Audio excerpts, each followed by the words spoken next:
So last thing in this reading is comprehensive income.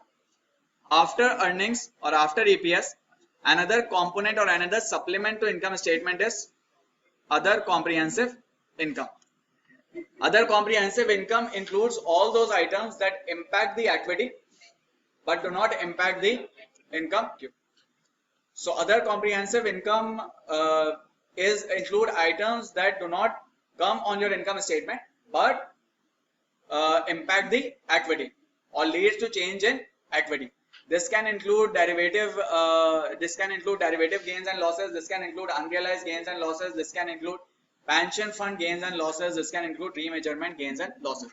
So anything which impacts your equity but is not reported on income statement, that goes to other comprehensive income. And combining other comprehensive income with net income gives you total.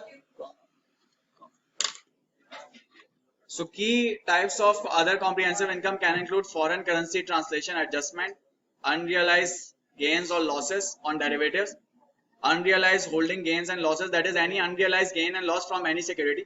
What is unrealized gain or loss? Anyone?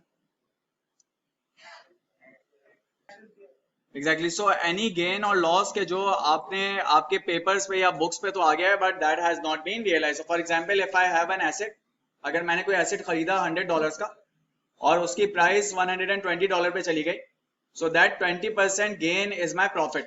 लेकिन जब तक मैं वो asset cell नहीं करूंगा तब तक that does not get realise. So anything which has been booked और which has benefited the company और the business but has not yet been realise, जिसको कैश में कन्वर्ट आपने नहीं करा या जिस पे ट्रांजैक्शन कंप्लीट नहीं करी, that is your unrealised gain और लॉस.